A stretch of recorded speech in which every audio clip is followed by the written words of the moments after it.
विधायक महोदय वक्तव्य रखे। सम्मान्य सभापति धीरू भाई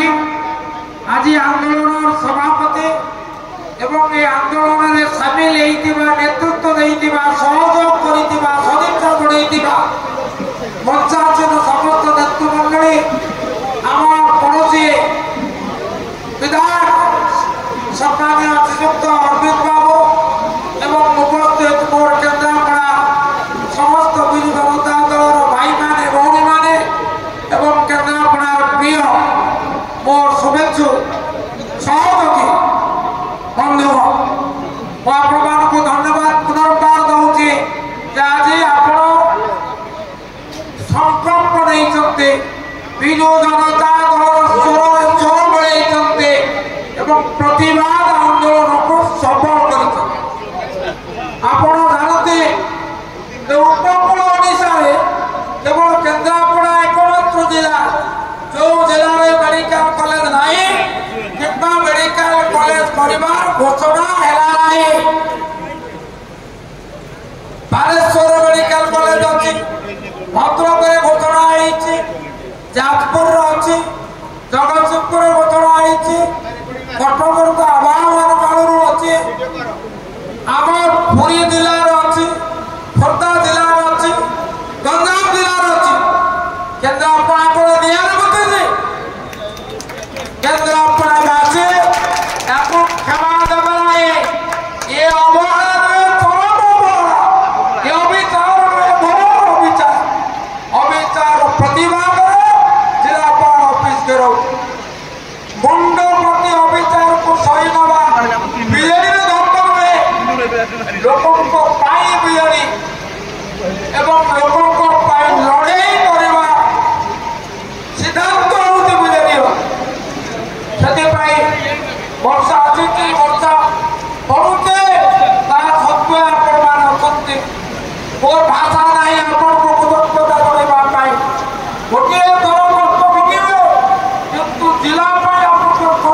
निर्वाह कर गोटे कथा चारि चारि जिले में घटना है नवरंगपुर जिले में जगतसिंहपुर जिले में ढेंकानाल जिले में भद्रक जिले केन्द्रापड़ा घटना बनाए मंत्री कहले विधानसभा सबू जिले में कहीं ना मु कहले केन्द्रापड़ा ना अग्राधिकार भितर प्रथम प्रचार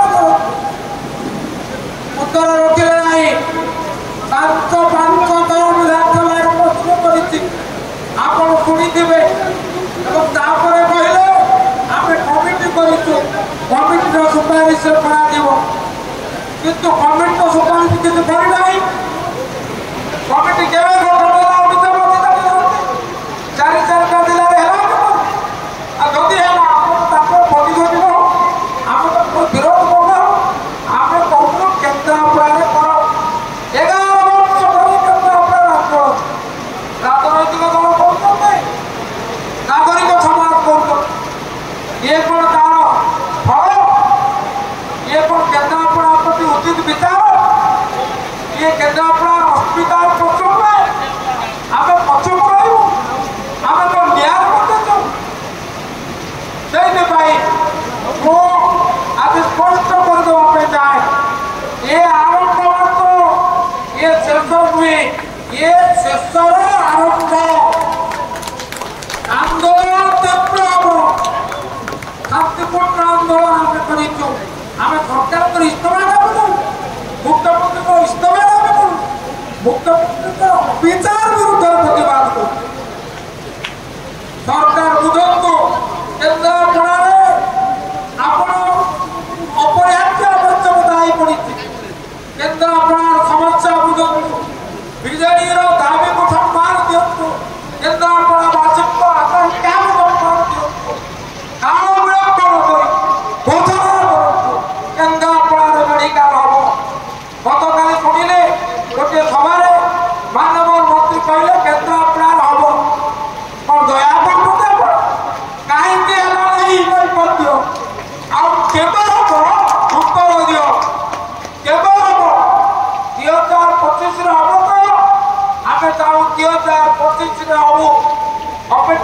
କରିବୁ ନାହିଁ କାରଣ ଅପେକ୍ଷା କରିବା ଉଚିତ ହେବ ନାହିଁ। କେନ୍ଦ୍ରାପଡ଼ା ପଥରେ ପଡ଼ିବ କାହିଁକି? କେନ୍ଦ୍ରାପଡ଼ା ପାଇଁ ଭିନ୍ନ ଦୃଷ୍ଟି କାହିଁକି? କେନ୍ଦ୍ରାପଡ଼ା ପ୍ରତି ବୈଭବ କାହିଁକି? ଆଜି ଅନୁଭବ କରିବ ସରକାର ଦେଖିଲେ ବିଜେଡିର ଶକ୍ତି ପ୍ରଦର୍ଶନ ଇଏ କେବଳ ଶକ୍ତି ପ୍ରଦର୍ଶନ କରିବା ବିଜେଡି ରାସ୍ତାକୁ ଆସିନଥିଲା, କେନ୍ଦ୍ରାପଡ଼ା ପାଇଁ ଲଢ଼େଇ କରିବାକୁ ଆସିଥିଲା। ଇଏ ଲଢ଼େଇ ବିଜେଡିର ନଥିଲା, ଇଏ ଲଢ଼େଇ କେନ୍ଦ୍ରାପଡ଼ାବାସୀଙ୍କ ଏବଂ ଲଢ଼େଇର ମୁଖ୍ୟ ଲକ୍ଷ୍ୟ ଗୋଟିଏ ଅବିଚାର ପ୍ରତିଭା। ଆଉ ସବୁଠାରୁ ବଡ଼ କଥା ହେଲା ଆମର ପ୍ରତିବାଦ ରାଲି ଏବଂ ଆମର ମେଡିକାଲ କଲେଜ ଦାବି ରାଲି। ଯେଉଁମାନେ ବହୁ କଷ୍ଟ ସ୍ୱୀକାର କରି ଆପଣମାନେ ସାମିଲ ହେଇଛନ୍ତି ସେମାନଙ୍କୁ କୃତଜ୍ଞତା ଦେବାକୁ ମୋର ଭାଷା ନାହିଁ। ଆପଣ ଏକାଠି ରୁହନ୍ତୁ, ଏକାଠି ଲଢ଼ନ୍ତୁ, ଦେଖିବା ସରକାର ନ କରିବେ, ସରକାର କରିବାକୁ ବାଧ୍ୟ ହେବେ, ସରକାର କରିବାକୁ ବାଧ୍ୟ ହେବେ, ତୁରନ୍ତ କରିବାକୁ ବାଧ୍ୟ ହେବେ।